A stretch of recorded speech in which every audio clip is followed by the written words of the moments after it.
Ta-da! And welcome to Josef's Model Railway and Toy Room. Thank you so much for watching. As always, you don't need to follow, like, or subscribe. Just put the videos out where I can to share some fun with you. Today's video is a pretty quick one and was a video I didn't really want to be doing in the series because there's so many excellent ones out there with some excellent zoomed in images of which I don't have that type of camera to do. So I just wanted to really quickly touch base with you and just talk to you a little bit about soldering, or soldering as some people pronounce it. I just wanted to talk a little bit about the process I go through about applying solder to my tracks for the necessary power feeds. We won't be going into technical details about soldering irons or using fine tips and all of that kind of fun and games that we usually expect from my videos. It's just a real quick one. And could you believe it, of all the particular solders I was doing in the video, they were probably some of the worst. And it's difficult because the camera's right where I need to be. So if there's a few slightly melted sleepers along the way, life will just have to go on. But let us grab some cable and let the good times roll. Well, laying that main line is well and truly under construction at the moment, but we need to get this single slip and a point wired up, and we need to take a moment to do a little bit of soldering. Now, I don't want to bore you with many details to do with soldering, but I thought I'd just share a really quick video about the process of what I'm doing. A top tip when you need to get your wire out is you want to create your own type of jinker, so to speak. Some sort of a rig where you can literally grab the wire you need, pull it out as required, and simply cut it off. In this instance, with just the black and red, I'm just using a standard sort of a pen, and that does me just fine. What we want to avoid is having it sitting down and then just simply pulling up. Just have a quick word to any electrician or anyone that spends a lot of time working with wire, and it will always be the same result. We want to be pulling off the reel. Well, of course, we're going to need a soldering iron, and we have that sitting here ready to go. Turned off just in the moment. We also have a pot of flux ready to go. Of course, we have some solder, and of course, we have some wire. A couple of things when it comes to the rest of the layout, like these points, you can see I've literally stripped the wire back and just soldered straight onto the appropriate section. Likewise, if we look at some of the track work, you'll notice some feeds that are soldered underneath, and we won't see that once the ballast comes into position. So because we're not using Lectrics points, and I've given you the demonstration with the single slip, and as you can see, we don't need to touch any of this existing pre-wiring that happens that does everything for us. We just need to make sure there's continuity and we do have power feeding in on either end. Now, of course, that doesn't matter. If this was a complete 6x4 foot layout or 8x4 foot and we just had a single set of feeders coming in, we are looked after on this complete layout. But I don't want to have any complications, so I don't see why we shouldn't just add some additional power feeds at the entrance and exit accordingly to our single slip. However, on this particular occasion, I'm not just taking some wire and attaching it. I actually splurged out that insane amount of money, $15 here, for the pre-soldered power feed joiners from Peco. The reason I've done it, and I did it in my other loop, is this is a pretty permanent connection that's obviously going to give us a nice feed to two sections of track. So once it's done, this is one joint that I really don't need to stress too much about. And certainly if you do, and if we just come right in, there's some really professional solder joints they get on there. They're certainly not going to move or go anywhere. And while it's going to be a little bit more expensive, it's one place, once this section's done, I never really want to go having any problems with this. However, the downside with these little pre-wired ones is there's not a great amount of wire on here.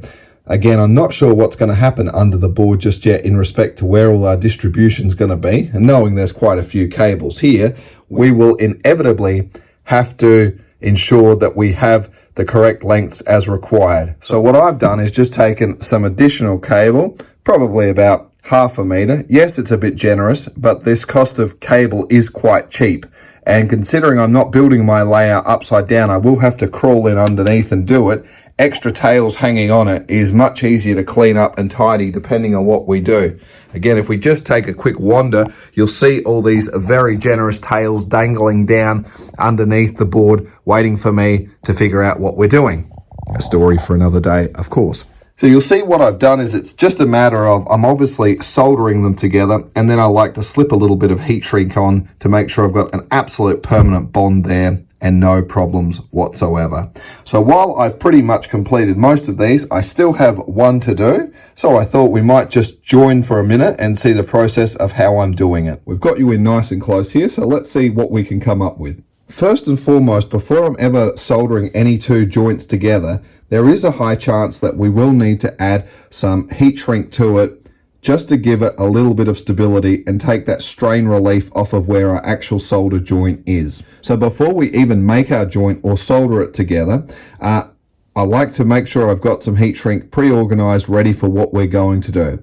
Unfortunately, in this situation, I've just got black. I've been using black because that's the size I've got. So we're going to work with that. Again, you can see the color of cable, so we're really not breaking any laws here. The reason why I'm pointing this out is sometimes the other side of the connection has already been terminated on either side, and you're correcting or fixing something up. And there's nothing worse than making a good joint and then realizing you forgot to put it on, even though we have some sleeves that are available now that we can correct the problem if necessary. If we get it right, we save some money. So what we're going to need to do is have a little bit of heat shrink and we'd slide it on. Again, there's nothing at the other end, so I'm more than happy to slide it on. But just to go through the typical process of what I do anyway, what I would do, just twist our cable up and prepare it as required. I would slip my heat shrink straight on there.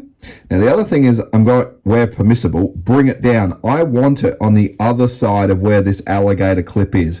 It's no good leaving it somewhere around here and then performing your solder, because what's going to happen is as the heat comes through, quite often the heat's going to travel through and bond and create the heat shrink to shrink straight away. So we don't want that. So the best thing is, at least if we leave it on the other side of the alligator clip, it means that the alligator clip is also acting as a bit of a heat sink for us. As always, what we do want to do is we definitely want to dip our piece of wire into some flux. Make sure we've got a little bit of solder on our soldering iron, and what we're just going to do is tin that little piece of wire there. And what's the big deal in doing this? When you say, I've seen it done so many times, does it really matter? It's not essential, but when it comes to joining the two sections together, it does make life a lot easier. Now, let's bring our other cable, which from Peco is already pre-tinned and ready to go. Next thing is we just need to try and marry these cords the best we can, just trying to get the best camera angle to maximize your experience on this particular video.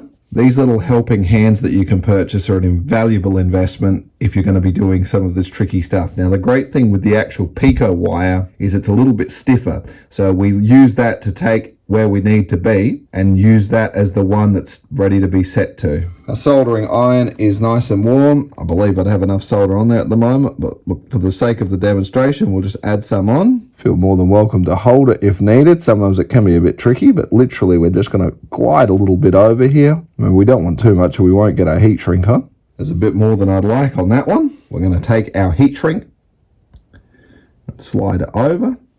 And then if you've got a heat gun, so be it. Otherwise, if you've got the actual soldering iron with you handy, there's no harm in just running a little bit back and forth over it. And you can see we've now got a nice solid bond. So it does take, it's a little bit time consuming doing all of this, but I've now got a connection that is certainly not going anywhere for the rest of my life as far as I am concerned. Always with the safety. Soldering irons do get hot. This is running at 380 degrees Celsius. And as a result, that tip is hot. And if you've got luscious, lovely carpet, perhaps make sure you've got the appropriate covering or working on a workbench with a hobby mat or some scrap timber beneath you. And finally, I thought we might just take some flex track here and show you how I'm attaching the feeders to it. As you can imagine, we have plenty of long sections, and as you can see here on the main feature, we actually have track feeders which are coincidentally, for these two lines, located in a similar location. As a result, as we're going to put the third one down, we may as well work on trying to get it in roughly in the same sort of area, just to keep the wiring a little neater underneath. So as we zoom out now, we can just roughly place the track down and get it reasonably close to where it's going to be joining up here.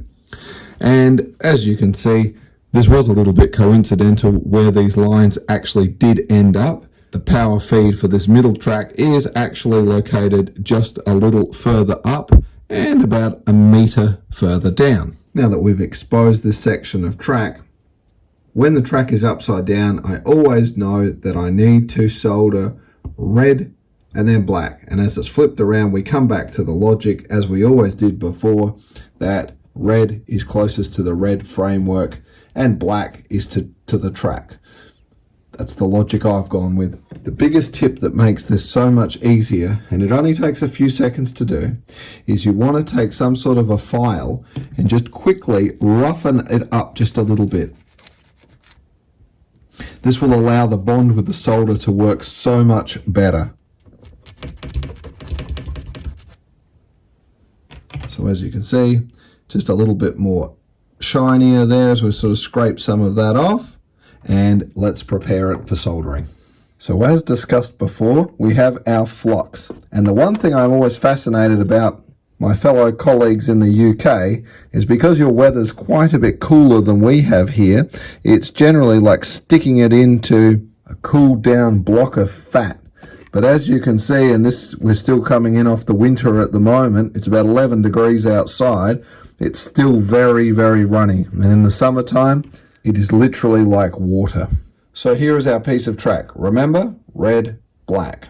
You may have noticed before there's a little piece of wire insulation that sits on top of the flux. That has been with me since day one of this build. What this is all about is that I'll often take this little bit of insulation, dip it into our flux, and then just rub a little bit onto the track where we're going to make this join. And it'll sit there for the next day. We'll just get some solder onto our soldering iron and just really quickly pushing on a forward motion, got a little bit there, we just want to apply a few little blobs of solder. Sorry about these whoopsies, but the camera's taking up the prime spot that I would usually be in. What we're just going to do is create just about 90-degree little angle there. Face the wire in on this occasion, make contact, and we just quickly make some contact. We have the wire soldered to the track. We do need to be a little bit swift. We don't want to melt the sleepers unnecessarily. I do also have a finer tip for the soldering iron, but I do find this one is not too bad. Again, the camera's right in my prime position of where I'd usually be.